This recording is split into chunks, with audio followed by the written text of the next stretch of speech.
ओइ निर्मलले ओइ कुम्भकर्णको नाति उठ्छस् कि तँलाई त्यही श्रीखण्ड बनाइदिऊ होइन बाउ के भयो किन कराइरहेछौ बिहान बिहानै भूकम्प आएको जसरी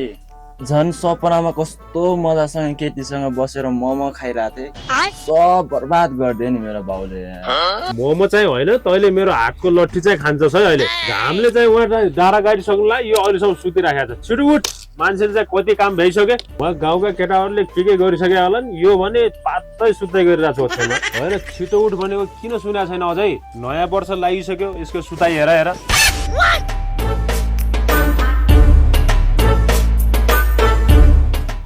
ओहो बाउ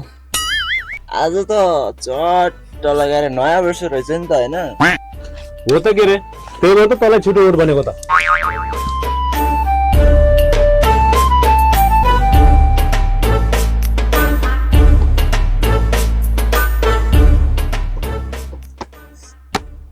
आज नयाँ वर्ष रहेछ बाउ आज हल्का मुड बनाउनु पर्छ हेर वर्षको पहिलो दिन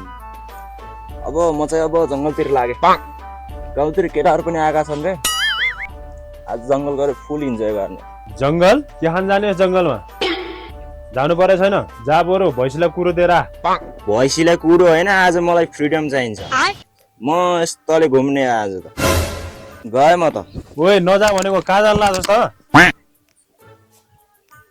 फर्केर त आउलास् नि पक तेरो टाङ भने आगो बाल्छु मैले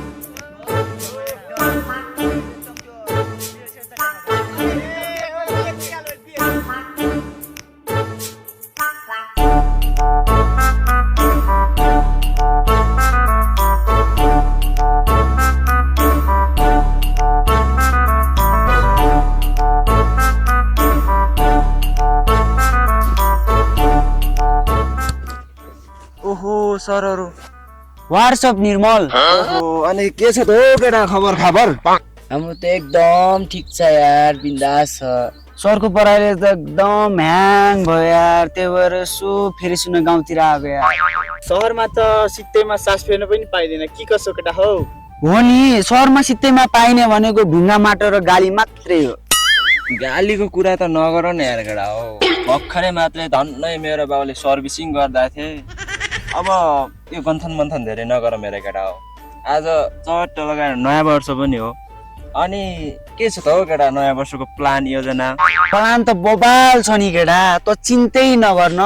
मसँग एउटा सहरबाट ल्याएको विशेष खालको टनिक छ त्यो खायो भने मान्छेले नेपाली होइन जापानिज बोल्छ कि जापानिज आरी गाथो गोथा माथो कोथा त्यो टर्नी हो कि लोकल हो यार अस्ति एक गुडी खाएको त आफ्नै बाला अङ्कल भनेर धन्नै मेरो सातवटा करङ फुत्काइदिएको केटाहरू हँसाउँछ नि ल केटा अब धेरै गन्थन मन्थन नगरौँ जाम बरु हाम्रो प्रोग्रामतिर अब नयाँ वर्ष स्पेसल त मनाउनु पर्यो नि त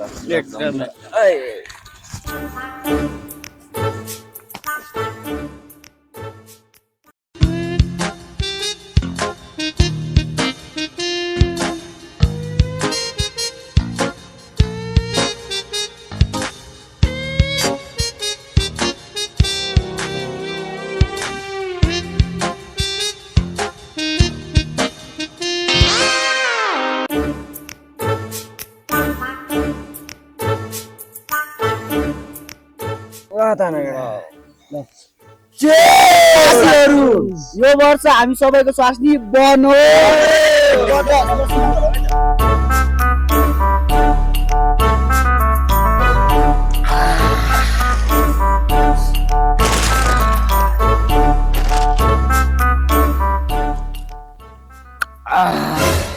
त बहुत कडा रहेछ यार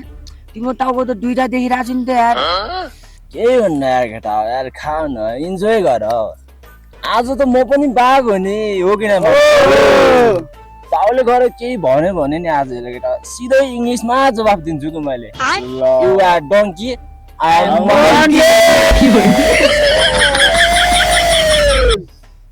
हाइबी पनि भयो केटा हो अब डान्स गर्ने हो कि गर्ने हो ए सरी भन्नु नि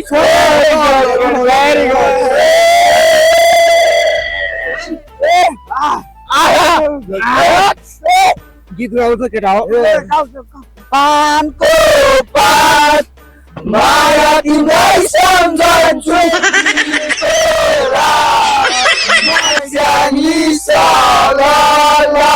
इच्छा क्या छ तेरो इच्छा क्या छ तेरो इच्छा क्या छ अब बस्ने हो त अब जाऊ अब जाऊ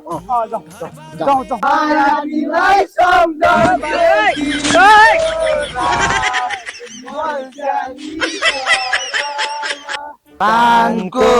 पात माया तिमीलाई सम्झन्छु दिनको रात मर्स्याङ्गी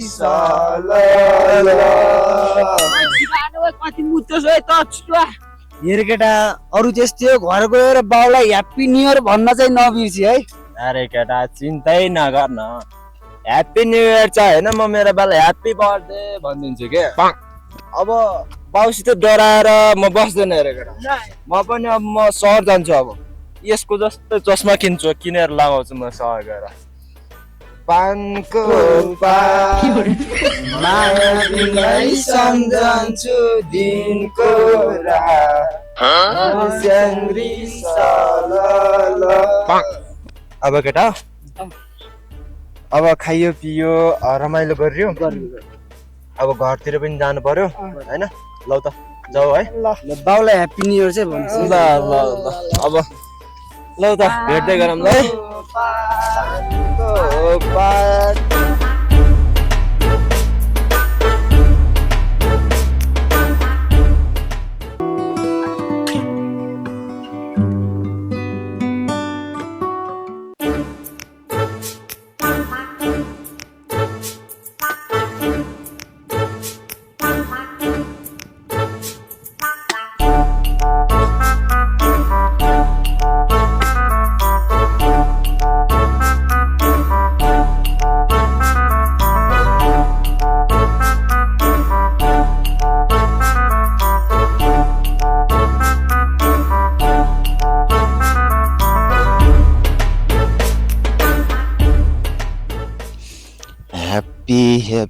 happy new year happy new year अरूले भन्छ मैले भन्छु ह्याप्पी नयाँ वर्ष ह्याप्पी नयाँ वर्ष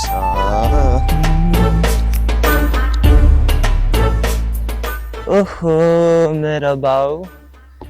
के गर्दै हो आइयो त महाराज मिस्टर रणबहादुर थापाज्यू नमस्ते आज तपाईँको अनुहार किन यस्तो रोदी घरमा बल्ने लाइट जस्तो कहिले झिपिक झिपिक पहेँलो